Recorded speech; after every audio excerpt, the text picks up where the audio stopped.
Bene, buonasera. Grazie, benvenuti. Welcome everyone to this session of the meeting 2017. The theme is Mediterranean building bridges, tearing down walls. The theme of the meeting this year is all that you have bequeathed you by your father, earn it in order to possess it. Here we see what Pope Benedict XVI gave in front of the world we're living in. What can we hope for? From where can we start again? That's what the Pope said. We need to realize that an additional progress is possible only in the material sphere. In terms of moral decisions, there is no such opportunity to add up, because the freedom of man is always new and needs to take its own decisions time and again. These decisions are not taken for us in advance by others. If that were the case, we would no longer be free. Freedom presupposes that in fundamental decisions, every person and every generation is a new beginning. Naturally, new generations can build on the knowledge and experience of those who went before, and they can draw upon the moral treasury of the whole of humanity.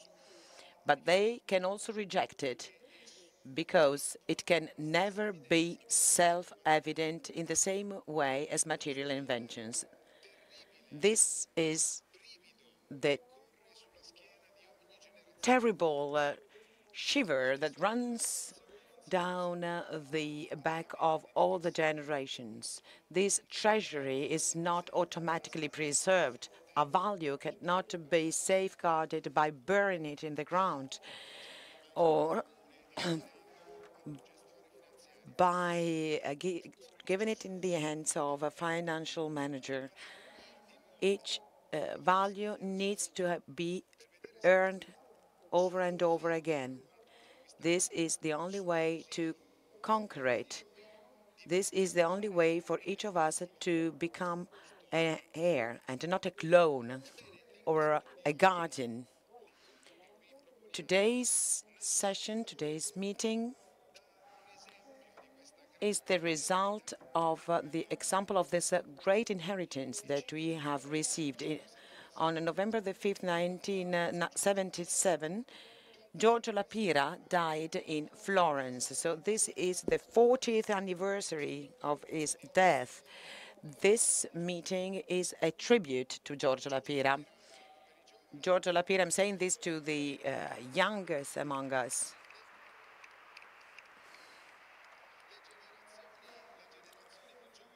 A younger generation probably have never heard of him. He was a professor at the university in Florence. He was a member of the Constituent Assembly in Italy, but most of all, he was the mayor of Florence during the year of reconstruction. We mentioned him many times in the past. He cannot be considered as a founder of the meeting because he died 3 years before the first edition, but he is certainly one of the cultural, political, and religious personalities. And actually, La Pira is seen as the holy mayor in Florence. He's one of the main protagonists of our recent history that inspired the idea of the first founders of the Rimini meeting. In the first edition of the meeting in August 1980, 37 years ago, the program included a session with the title Europe, Italy and the Mediterranean, a contribution to peace. So it is really quite similar to today's title. In 37 years, we've always been loyal to this original heritage. So what's this heritage we're talking about? And today, who needs to earn again this heritage. The first aspect of this inheritance of La Pira is not so much a principle, a value, but rather a place, or rather a space, or even to be clearer, a sea, the Mediterranean Sea. Let's think about what the Mediterranean is today, the mute backdrop of an everyday tragedy. The Mediterranean Sea today is like an enormous cemetery, but it was not like this in the past. In what La Pira said, it was very clear. In 1958, La Pira convened in Florence the first Mediterranean dialogue. For La Pira, the Mediterranean Sea has always had a historical value as the generating place of our civilization, but not in terms of a colonial Western civilization, but rather as a place of with a pluralistic nature. La Pira said in 1958, the Mediterranean is precious because it is the place where the three main founding components of our civilization meet: the religious component, that of the divine revelation that finds in Abraham, the patriarch of the believers, the supernatural roots, the temple, the cathedral, the mosque, and these three are the axes around which people are created, civilizations are created. Second point, the metaphysical component that was created by the Greeks and the Arabs, to whom we owe the richness of ideas that sustain the orderly vision of man, and then the legal and judicial component that was created by the Romans and that is at the foundation of every social order. And in his speech at the Bundestag in Germany, the Pope actually mentioned these three contributions.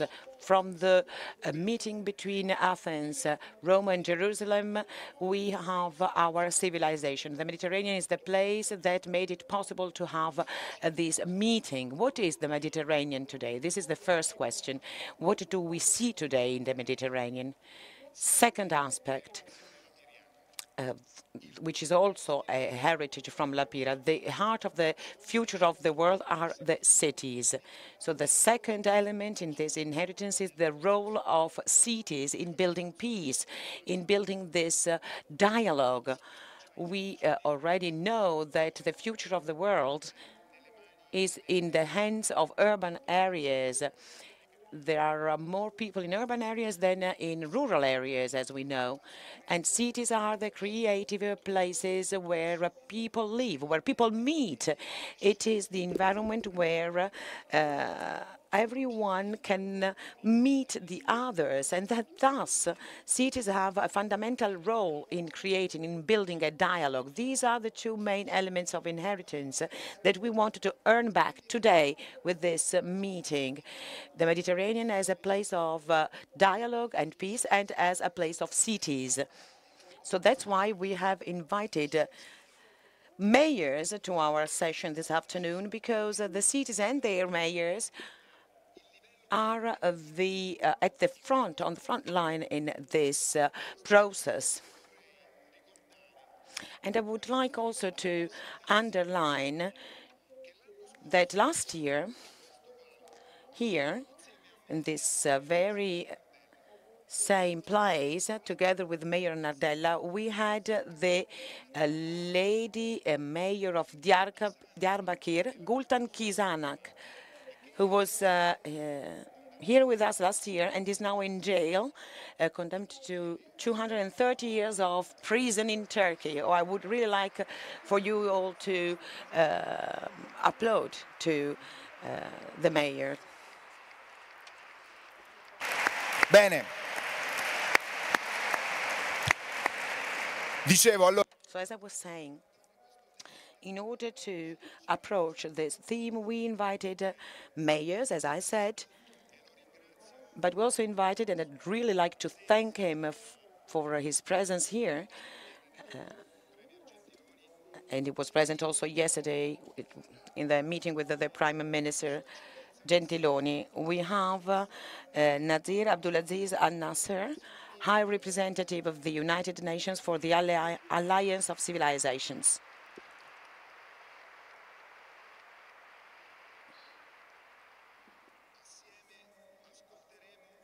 Then we have the mayor of Tunisi, Saifallah Lasram.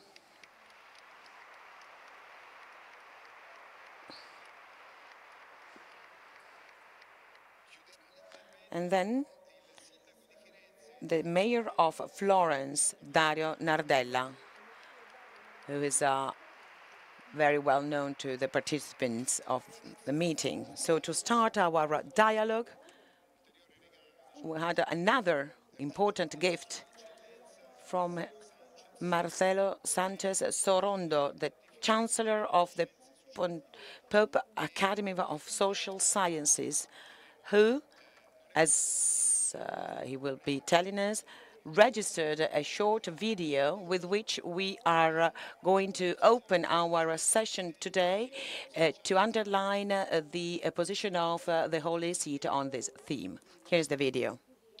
Saluti a tutti, in particolare a Nassir. Many greetings to you all, in particular to Nassir Abdulaziz Al-Nasser, Saifallah Lasram, to Dario Nardella, the mayor of Florence, and Andrea Simoncini, and Marco Luigi. I am very grateful for this invitation on such an important and topical issue that is globalization, with its positive and negative effects, which the Pope referred to as the globalization of indifference, and I'm referring to the negative effects. Obviously, there are two important emergencies, as you well know. First of all, we have the issue of climate, as the Mediterranean must be aware of it more than ever and to find solutions based on clean energies. For example, the forecasts tell us that the southern desert may extend up to Central Europe. I believe that such a hot and dry summer are really a clear evidence of this. Then we have another critical emergency, which I would like to draw to your attention, and it is linked to the climate emergency too, is the emergency of displaced people. There are about 60 million people in this condition. There are human traffickers that exploit these displaced people, and they take advantage of them, forcing them to be involved in prostitution, slavery, and organ trafficking. You know that Pope Francis is really worried about this, and he expressed he mentioned this problem in his work so many times, in particular in the Laudato Si encyclical. The Pontifical Academy of Sciences and the Pontifical Academy of Social Sciences, of which I am the Chancellor, following the desire of the Pope and with the help of the mayors of the world, in particular Italian mayors and Mediterranean mayors, have been trying to find models and good practices to eradicate these problems, which are, after all, new moral obligations for all the nations, with the approval of new objectives for sustainable development, in particular item 8.7. As regards human trafficking, in short, prostitution could be stopped if all the countries adopted the northern model, as was the case in France last year, This model, for the first time, does not penalize victims, as has been the case until now, but their clients. As regards the selling of organs, we have just come back from a trip to China where Chinese people, after some cases of organs that were forcefully taken from sentenced prisoners, have eventually decided to propose a model that is really interesting because it gives a sort of refund to the families of the donors, a moral refund, of course, or to the donors themselves, showing how their organs were useful to extend the life of many people who would have died otherwise. In this way, donors are more excited about what they are doing, otherwise there wouldn't be any solution to the problem of transplant. There wouldn't be forced transplanted people if we had free donors of organs. Now, as regards slavery, I am in Alpbach in Austria, where we are examining how multinational companies should give themselves regulations to favor human labor and also dignity to all the people. I would like to express my greetings to you all, in particular the Mayor of Florence, Mr. Dario Nardella, with whom we are going to organize in November an important conference dedicated to Giorgio La Pira to address the issues around the Mediterranean. This great mayor really was so focused on these problems and tried to find solutions also through interreligious dialogue, as the present mayor can also confirm. Briefly, I would like to conclude by saying that all of you studying these issues should be more aware than ever of these problems. And above all, you should try not only to limit the dimension, the scope of these problems, but also to find good practices, solutions, so that human beings can really live like human beings, respecting the dignity, their dignity as a person, in full liberty, and finally in peace. Thank you to all.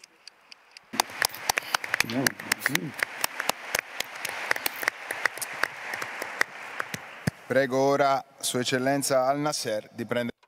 Now the floor to His Excellency Al-Nasser.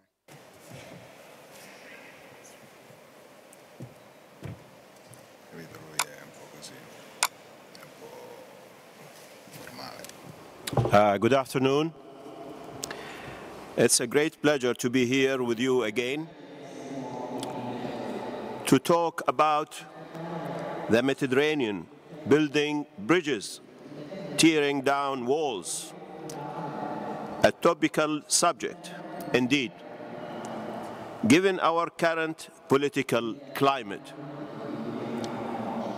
The phrase, tear down this wall, has a specific political context related to the speech of former US President Ronald Reagan at the Brandenburg Gate in June 1987, where he said that the Berlin Wall cannot withstand freedom, and saw it with all truth.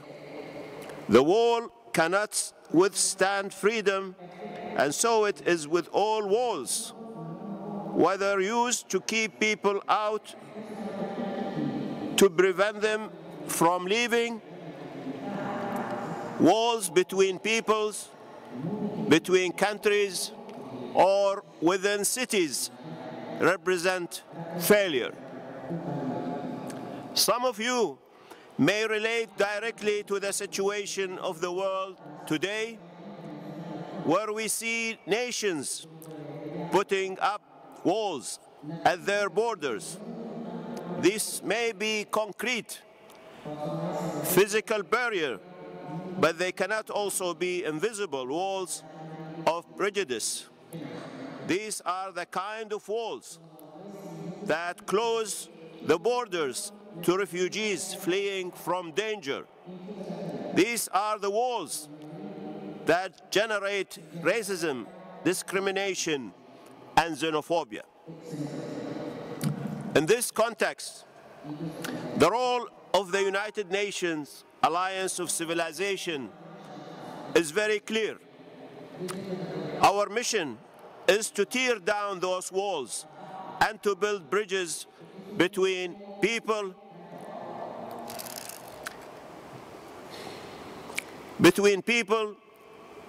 Our mission is to tear down those walls and to build bridges between people, promote intercultural and interreligious dialogue, and work for diversity and inclusiveness, recognizing that all societies are now multi-ethnic, multi-religious, multicultural.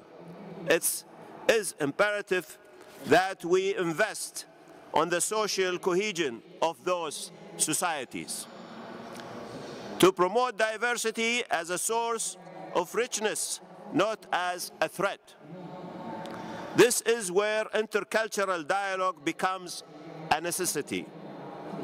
We are inspired by the successful examples around us. One of these examples is the Mediterranean region, where our projects can have a larger impact when done at the regional level. For centuries, the Mediterranean Sea has been the cradle of various civilizations. It has served as cultural, economic, religious link between Asia, Africa, and Europe. It was the cultural and economic link because it was a route for the exchange of diverse goods from the three continents. It provides a religious link through the three monotheistic religion, Christianity, Islam, and Judaism, all of which have their origin among the people of the Mediterranean Sea region. The example of the Mediterranean demonstrates that tearing down walls is a key for success because it generates economic development, cultural richness, knowledge, and wisdom. The Alliance has been working since its creation to highlight the benefits of diversity. For example, the impacts of migration may be negative if migrants are not integrated into communities. Through the symbol of the three under which we are reunited today, we cannot take this example of success for granted.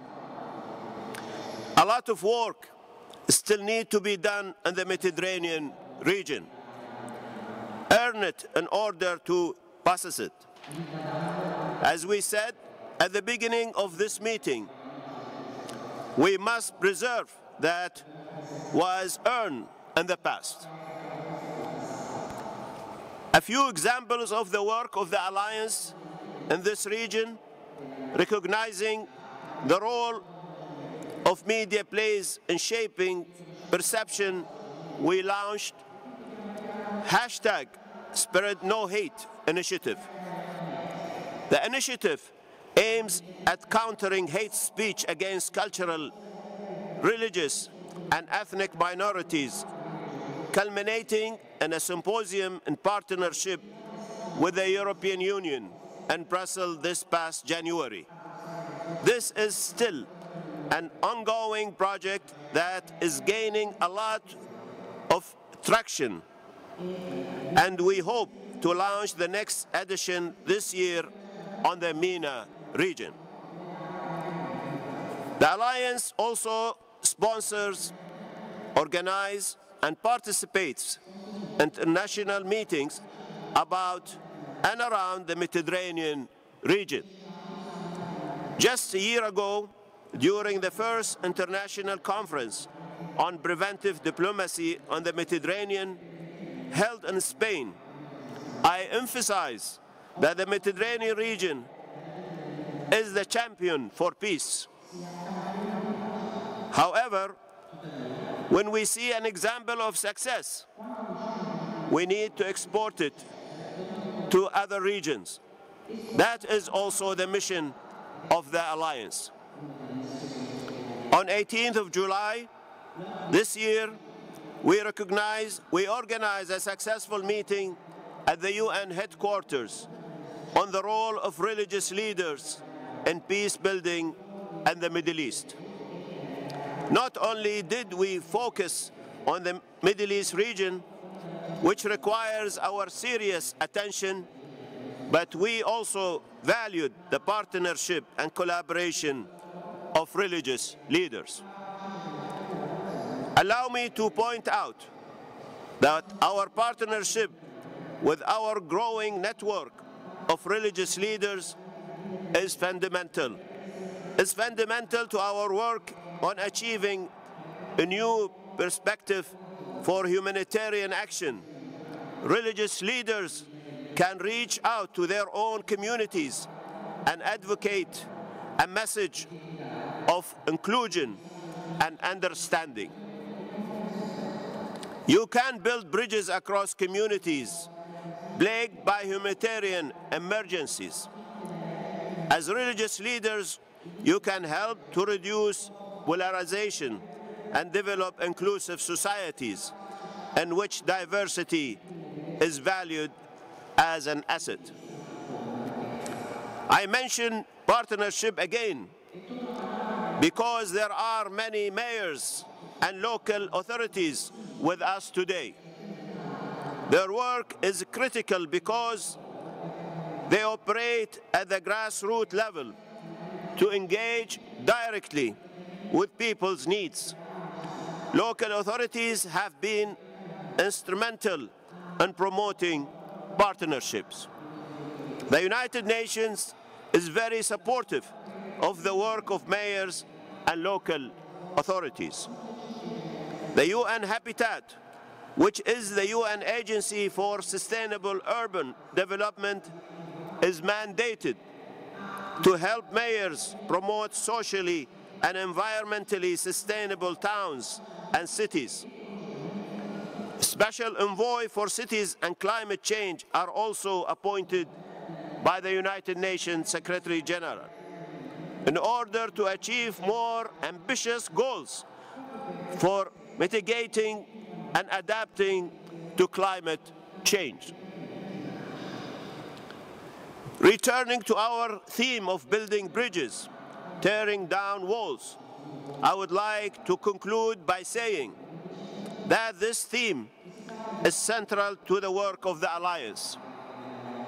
This year, during Diversity Week, the Alliance signed a memorandum of understanding with the Ministry of Foreign Affairs of China, with the aim of strengthening cooperation of people-to-people exchange under their initiative for Belt and Road, One Belt, One Road Forum. We will know that the ancient network of trade routes connecting the East and the West played a significant role in the world development. Historically, religious and cultural diversity came to us along the Great Silk Road.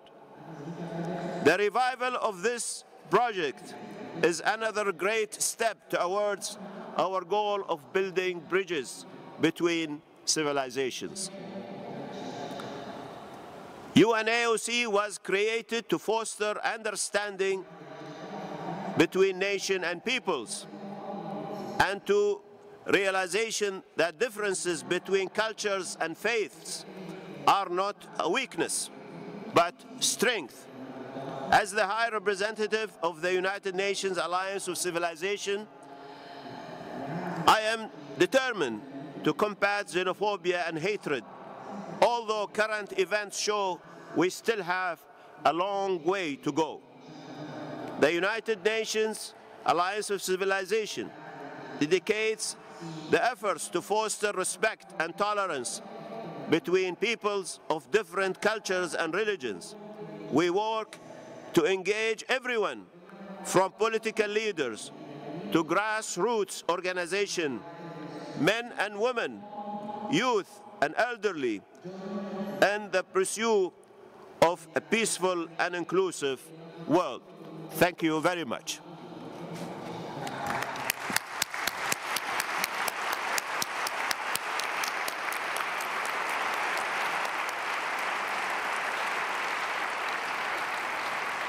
Ringrazio I'd like to thank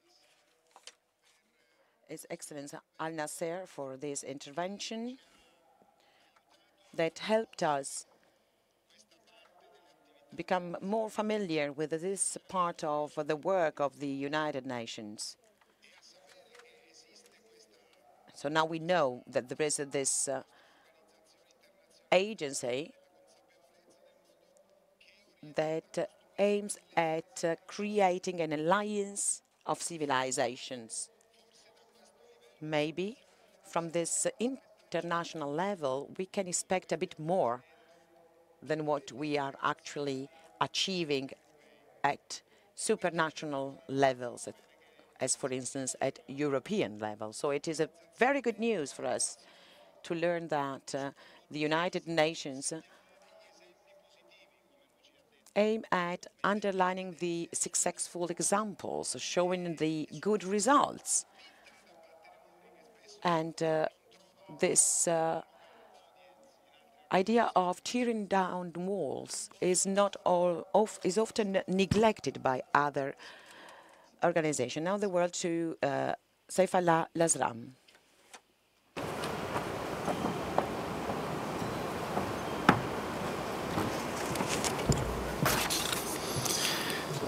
Bonjour mesdames et messieurs. Je vous remercie de cette grande assistance qui assiste avec nous aujourd'hui à cet échange. Je remercie également. Good afternoon. It's a great pleasure for me to be here and to participate in this debate. I would like to thank the previous speakers. And I would like to confirm again that I'm really happy to be as a mayor of a city of the southern bank of the Mediterranean. And I'm here with the mayor of Florence, who represents a city of the northern shore of the Mediterranean. Today, we are here to talk about building bridges across the Mediterranean. And I would like to mention the importance of the meeting between two major mayors and two cities and the reasons why we are meeting here today. Tunisia and Florence signed a partnership and cooperation agreement 2 years ago.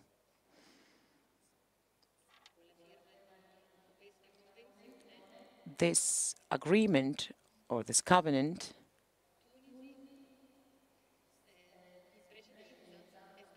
well, Tunisia was the objective of a terroristic attack that had repercussions even in Florence. So the mayor of Florence wanted to come and help us, and he wanted to know more about the democratic process in Tunisia after the 2012 revolution. Year 2011 was an important year in my country, because that was the end of the dictatorship of the previous political system. The people of my country stopped this situation with a peaceful revolution, a revolution with where no blood was shed, a revolution that was actually not violent. This is how we wanted to rebuild our country. Our target was to create democracy, to grant freedom of speech, to create mutual respect at social, economic, and political level. The country has taken a new direction, and with the free elections we managed to create a new assembly that issued a new constitution, the constitution of the Second Republic of Tunisia. This constitution encouraged the democratic system, which in turn promoted free, transparent elections with the creation of an assembly that was democratically elected by the people and a president that was also elected by the people. The Tunisian constitution envisages also the organization of municipal elections in the future, to create municipal councils that will then participate freely in the democratic process. Local authorities will therefore have a freedom of decision that will enable them to meet the needs of their citizens. And thanks to this process, the two cities have created a bridge, a cooperation to learn from each other. We wanted to learn from the experience of Florence and other Italian cities, so that this experience could help us creating a decentralized power in my country. Some believe that Tunisia is, well, a unique case. There was the Arab Spring. Yes, it is a unique case. It is an example, in a way. Then history will judge and will say if my country has actually been able to create the situation that we have at the moment. We are talking about tearing down walls and building bridges. In order to build bridges, you need a lot of people that work together, or at least two people, actually. So this cooperation, this decentralized cooperation between Tunisia and Florence is an example of this. Two mayors who wanted to work together, to build something together. But today, we need to encourage the relationship between the two different shores of the Mediterranean, and we mustn't be afraid. Because the Mediterranean Sea has its own history. It has always been the cradle of civilizations. It is a sea that represents, it's not a hindrance, it is a place of cooperation. And this is what history teaches us. We have to read again the history of the Mediterranean in order to build future relationships. Today, there are two main problems. that concern the Mediterranean region. Immigration and terrorism, which is developing everywhere in the world. It's not just something that takes place in the Mediterranean. But we do not need to build walls to manage migration flows, even though there are still people who want to build walls, as if the Berlin Wall hadn't taught us anything. Today,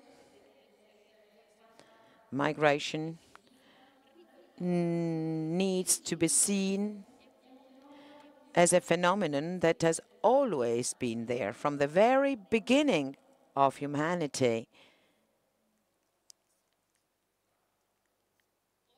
Today, immigration needs to be controlled in a way. It cannot be left to its own ways. It doesn't have to be a migration against the others. Immigration shouldn't become some kind of commerce. But this is exactly what is happening at the moment. So, well, I can say, frankly, that Tunisia and Italy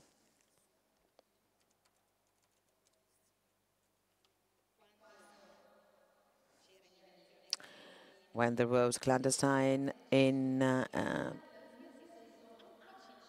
immigration, Italy and Tunisia took this opportunity to get closer.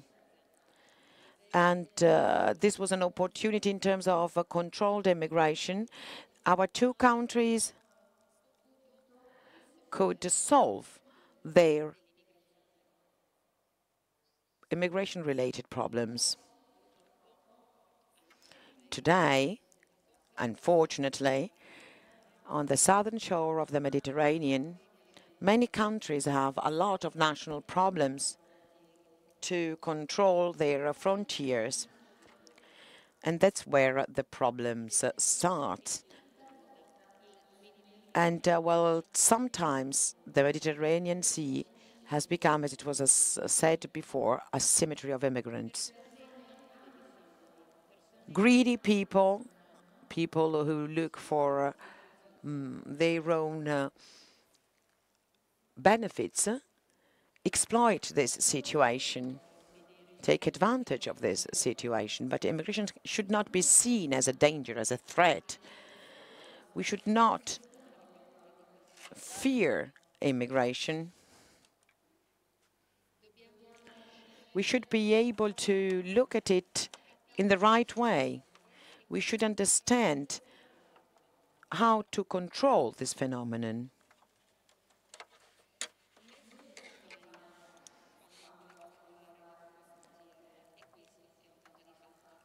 The control of a country's borders is not a mistake. But if we talk about terrorism, well, here I would like to send my condolences to the mayor of Barcelona, attacked by the terrorists a few days ago.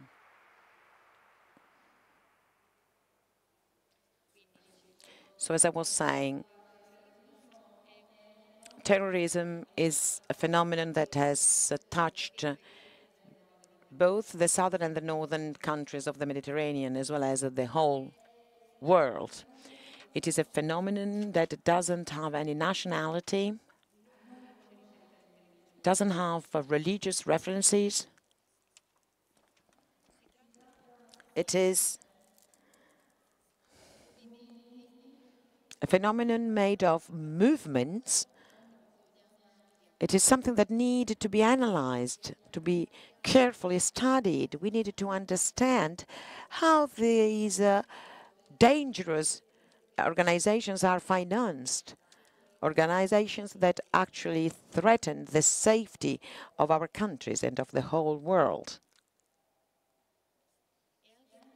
And here again, there is a strong cooperation between Italy and Tunisia, working together with other countries as well, other European countries. This cooperation today makes it possible for us to counter terrorism and to actually try and prevent terroristic attacks in order to stop this terrible phenomenon. In the countries and cities of the southern shore of the Mediterranean, we are against these factious actions that attack the safety of the countries and the nations, and that go against human life in the world, in every country, in every city.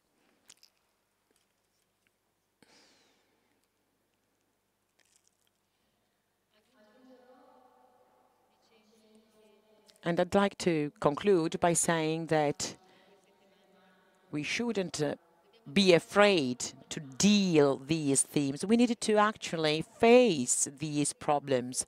We need to actually single out the origin of evil, of this terrible evil that unfortunately hits all our countries and nations.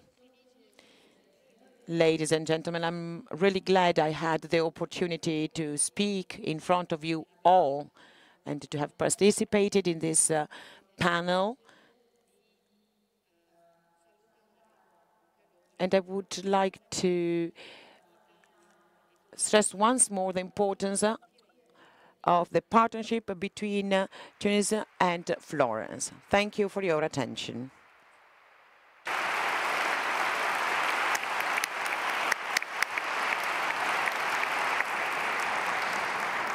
Ringrazio il sindaco di Tunisi. Thank you, Dr. Lasram, Mayor of Tunis. He really gave us an example of what it means to build bridges.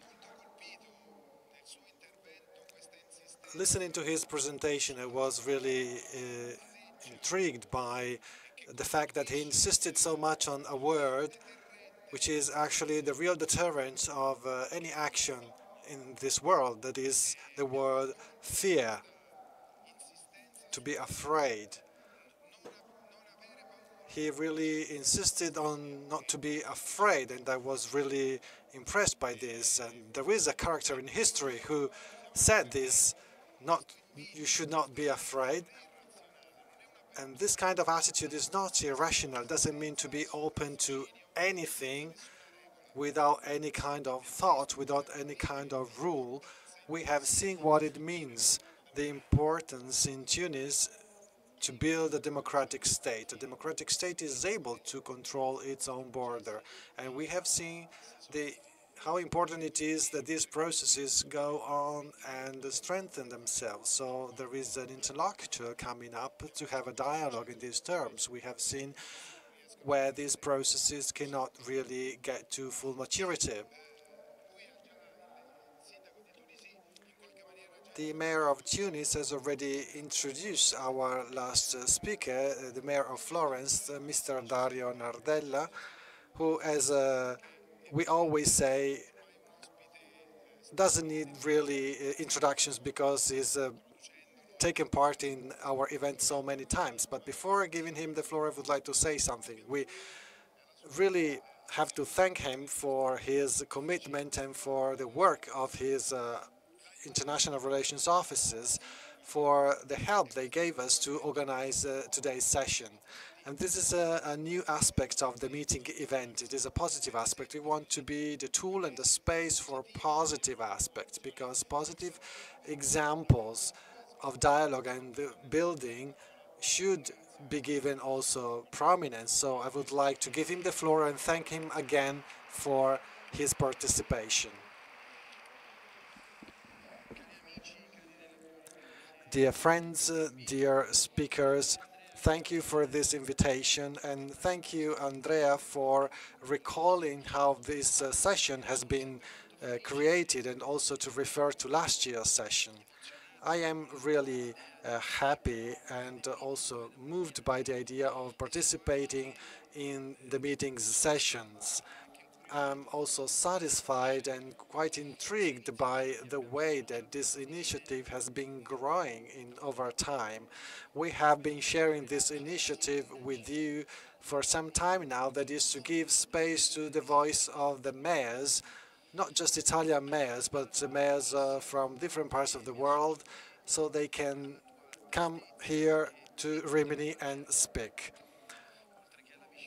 The audience applauded last year the meeting with the mayor of Arbakik, a city that has experienced and is continuing to experience the persecutions against the Kurds and then the persecutions of Daesh against the citizens, with more than 90,000 displaced people.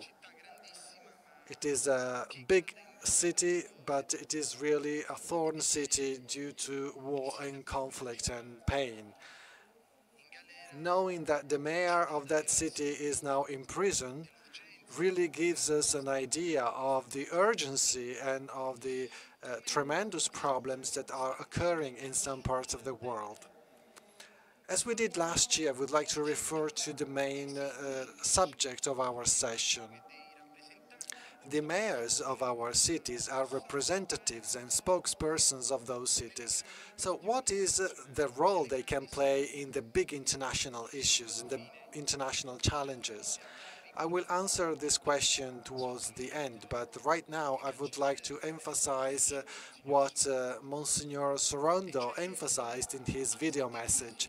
That is, the Pope himself felt the need to invite the mayors from all over the world to reflect upon the big challenges of humanity.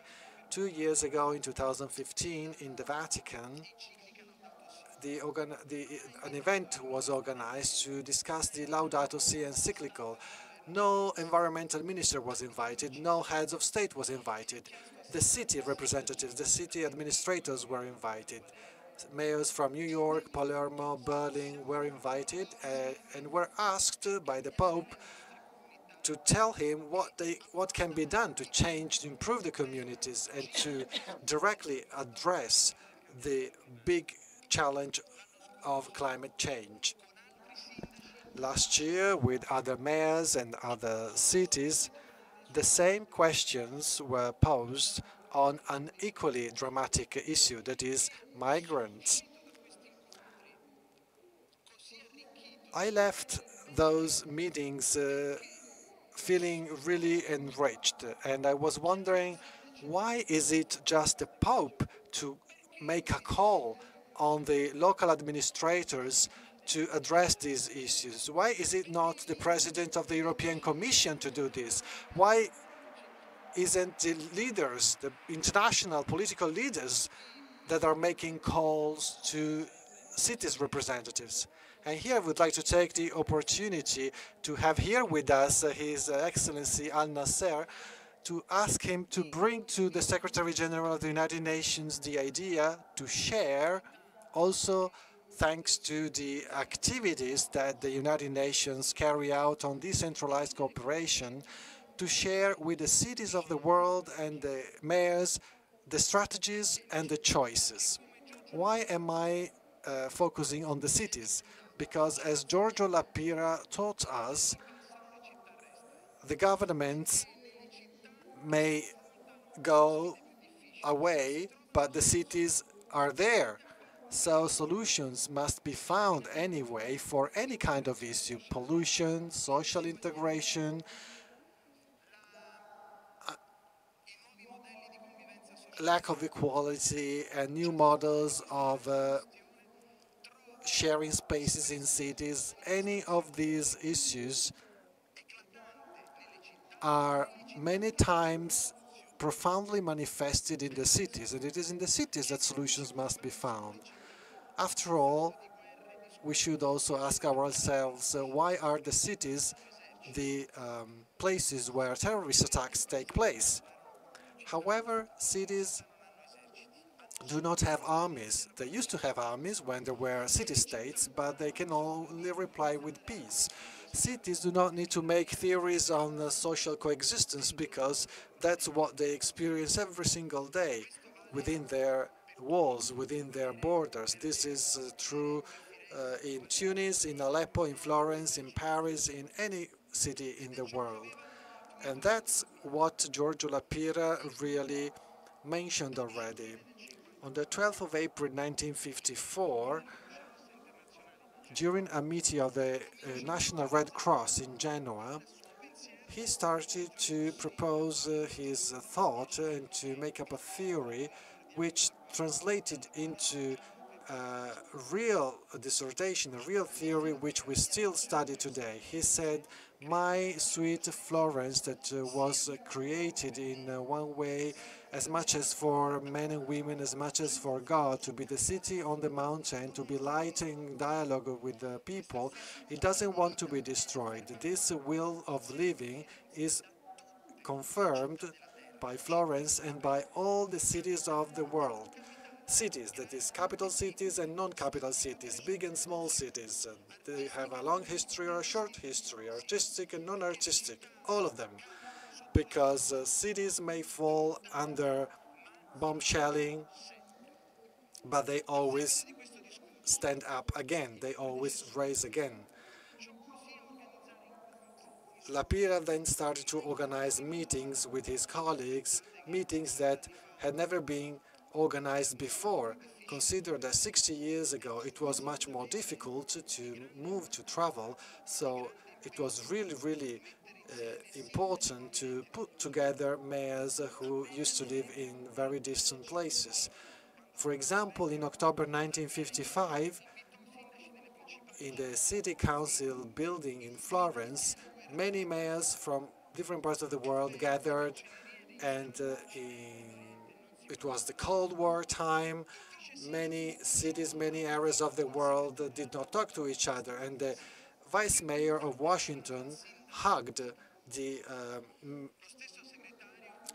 mayor of Moscow, and there were hugs between representatives of different orientations. So those hugs were symbols, but were also concrete gestures that from that moment on really showed us how cities also have a mission. And this mission is based on their idea of being places of freedom that is not linked to the rules of a state. And this lesson is also found in Lapira's writings when he wrote that the death of civilization may be caused by indifference. Cities are not our own, and we cannot just do whatever we want with them. These are future generations' property, so there is no way that anybody can violate them. After that experience, Lapira, as Andrea Simoncini mentioned, started to promote the dialogues on the Mediterranean. Consider this happened 60 years ago, and nothing has changed. Of course, there are different needs, but the basis is really the same. For this, over the last few years in Florence, meetings between the mayors of Europe and other continents have been promoted to go back to that kind of teaching. In a way, I see that all this work is in line, in a way, with the title that you selected for this year's meeting, that refers to the legacy, to inheritance. How can a generation nurture the inheritance of the generations that came before them, and above all to experience it and to live it in present time? And this question is really applicable to cities and to cities administrators. That's why I wanted to recall Giorgio Lapira's message and to continue on that way for Florence and to promote this to other cities in Italy and in the world. That's why a dialogue was started, above all among the cities of the Mediterranean area. This dialogue is also referring to the three components mentioned by Simoncini. It is incredible. Let us consider how many roots we share. The Mediterranean area looks like a small lake. We are so close to each other. The religious component, first of all, we have a common root there with Abraham as a reference point. The covenants with the living God, as Giorgio Lapira called him, the God of Abraham, Isaac, Jacob. But how is it possible that in the name of God now attacks are perpetrated and violence is perpetrated between countries? If this God is the root of all of us, this is blasphemy.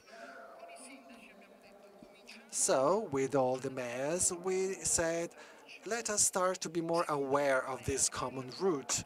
The second component is the metaphysical component, referring to the Greeks and the Arabs. Again, science and culture is at the center of this component.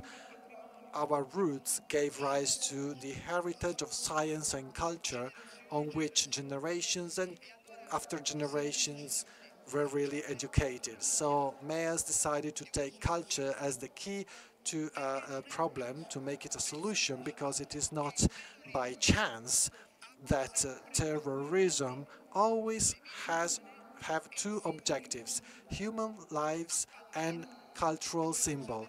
In Palmyra, for example, or the Bardo Museum in Tunis, the specific target of terrorists was not just to terrify the world, but also to erase that common cultural heritage that is made of different identities, but of common roots.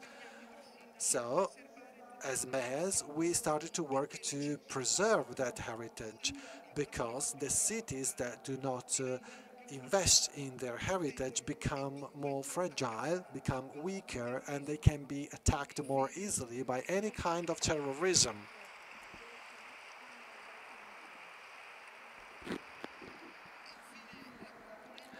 Finally, there is the legal and political component that draws us back to the Romans.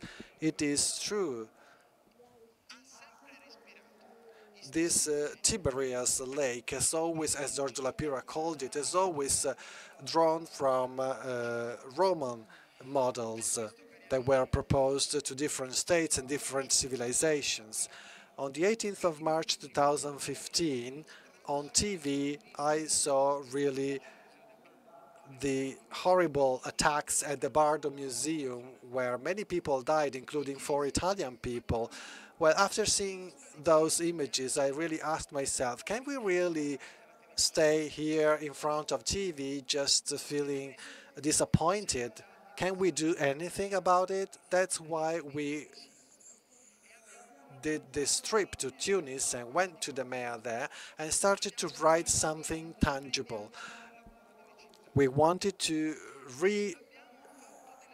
go back again to all the works started up between the cities, and I think that all these works will have important developments. As the mayor of Tunis said, we collaborated with the University of Siena and Florence to write the regulation on the local authorities and municipalities linked with the situation in Tunis. Tunis is really taking really big step forward. That country really managed to start a peaceful revolution, avoiding the illusion that it is possible to make a country a democracy just with war engaged by other countries. And this mistake has been made in so many other countries of the Maghreb area. Thanks to this democratization process that is still really fragile, just like a little flower, because it's just been 6 years now. Now, the Islamic parties are not excluded by the Tunisian parliament. They are included there. And that's why they cannot really point to that problem of being excluded to engage into violent actions. They are compelled to take part in democratic and democratic dialogue. I really hope that Tunis is not an exception, and that this model of a democracy that little by little is being shaped and is reaching from the central model all the other cities can be equally applied to the other countries, especially those countries that are in difficulty. That's why with the city of Florence we wanted to start this dialogue. Besides collaborating with the universities, we also have collaboration with representatives of the cultural and the economic world. To conclude, I want to mention that when I went to the rooms of the Bardo Museum with the director of the museum, when I visited that place, I could still see all the bullets marks around on the walls. Maybe they will leave them as a reminder of what has happened. And when I went there, I saw the beautiful Roman mosaics, and I asked myself, what is this? Well, this is our legacy, this is our heritage. The Bardo Museum is the biggest African museum on art, Roman art and Roman civilization, and I really felt that those are my roots, that Tunisia is also mine, this is part of my future. The life of Tunis really has to do with me, with myself. This is the basis of the bridges of cooperation. It's not just an institutional duty. We need to start from evidence, whether we want it or not, and without the need to have anybody to teach us this, but we share a destiny, and we go back to the heritage, to the destiny that has been bequeathed to us by the men and the women that have been living for 2,000 years. Only together will it be possible to face the challenges. That's what we have tried to do in our small dimension as a city. Today, there is still little attention given to cities and local administrations. However, the cooperation that are born of these communities, big answers can be provided. What has been mentioned so many times over the last few months is help them at their place. But the 28 European Union countries together spend much less in international cooperation than they spend for example, military expenses. We started to work with Morocco, for example, and thanks to the University of Florence, we created a small department of architecture there. And I'm sure that this will be really beneficial for the young students in Fez, in Morocco, so that they can use all the notions that they will learn in architecture for the development of their country. Once again, education and culture are the key to cultural development and also to cooperation between different countries. I think this is the biggest heritage that a great mayor can leave us with, and also the previous generations. And it is the heritage that Pope Francis mentioned with great intelligence and much faster than the others, and just recalling this phrase, let us build bridges and tear off walls. In my experience, when the Pope gathered the mayors of the Italian cities, asked an important cardinal, Cardinal Piovanelli, who is not with us anymore, he asked him to mention Giorgio Lapira's work at the beginning of the meeting, because Lapira taught us that the difficult roads are the roads that lead us to distant places. And for every complex problem, there are also simple solutions, but those are wrong all the time. So we have to constantly work and to have trust in the new generations. All of them are here. And to you all, you are citizens of different citizens, so please ask your administrators not to be just good local administrators. Giorgio Lapira used to say the mayor of Florence has to replace the lampposts that are not working, but also has to bring peace to the world, because the mayors also can really give a boost to the heritage in which they were born. So you have really to pretend to ask for better places, better roads, less criminality, but also ask your representatives to bring this message of peace, cooperation, and brotherhood, because there won't be top-down solutions, but it is from the grassroots that brotherhood and peace and the future can be guaranteed in the Mediterranean and in the future generations. Thank you.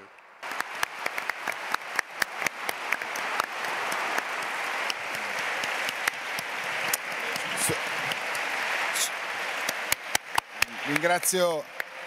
I'd like to thank. Lo state facendo voi. Well, you are actually already thanking the mayor of Florence with your applause. His Excellency Al-Nasser asked to have the floor 1 more minute. Thank you. Before I leave, I would like to add to our topics today another powerful tool, the power of music as universal language. Arts is a powerful tool for promoting diversity and tolerance.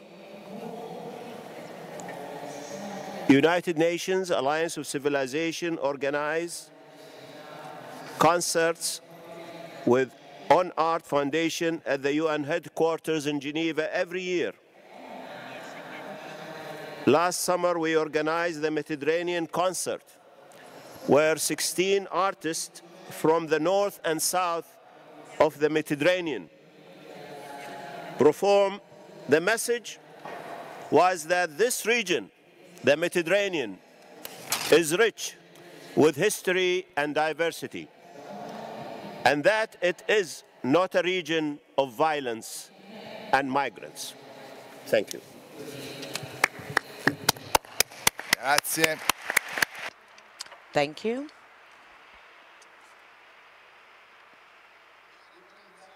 I'd like to thank His Excellency Al-Nasser for this final words, which bring us back to the origins of our meeting, the role in tearing down walls, the role played by beauty, and the power that beauty has upon men, a power that makes men overcome any difficulty. Like Mayor Nardella was saying about the Roman mosaics that he saw in the Bardo Museum. So, well, I don't have much time left. Unfortunately, we need to keep within our allotted slot of time, but I would have really loved to carry on this debate, and I do wish that this dialogue will go on, because we have now understood that there is a lot that can be talked about and tackled. There are two main aspects that have emerged from the speeches, including the words of His Excellency Sorondo. First of all, to have clear what the problem is. Mediterranean, building bridges and tearing down walls. This is a very difficult, serious problem. The first danger is that of simplification. We cannot find a shortcut to solve this problem. And then well, this is a problem that has a global dimension. And that's what the High Representative of the United Nations for the Alliance of Civilizations showed us, that actually this is a global dimension. There cannot be a sectorial dialogue. It is a global dialogue. And then there is another aspect that was already understood by La Pira, as Dario was saying before. You need to take care of the lamp posts in your city as well as of the global peace. So the local level is the one that is closest to the people. And this is actually the great opportunity that mayors have, that is to say, the people-to-people relationship that you can have in the cities. And this is where people really meet.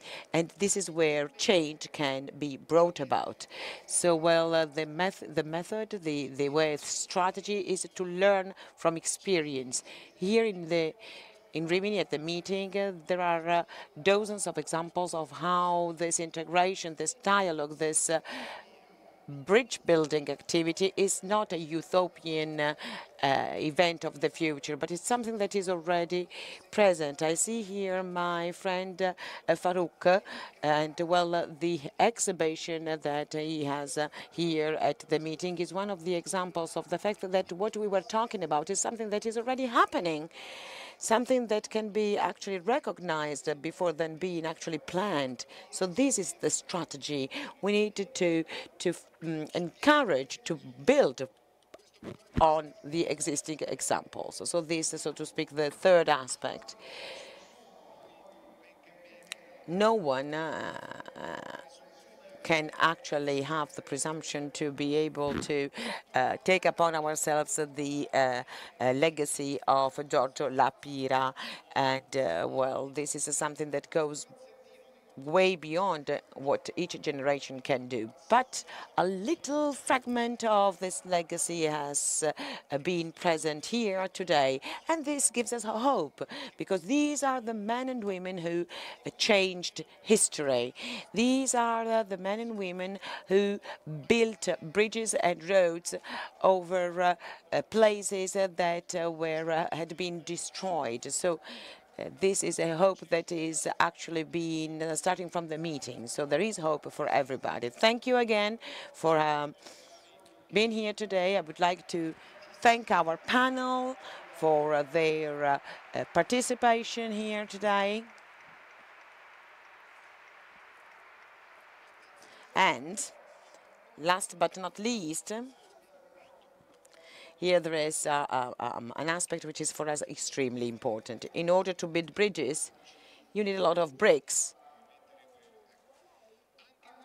So this year, like in previous years, you can build your bridges and your bricks by donating. So there is this thrust towards this fundraising activities.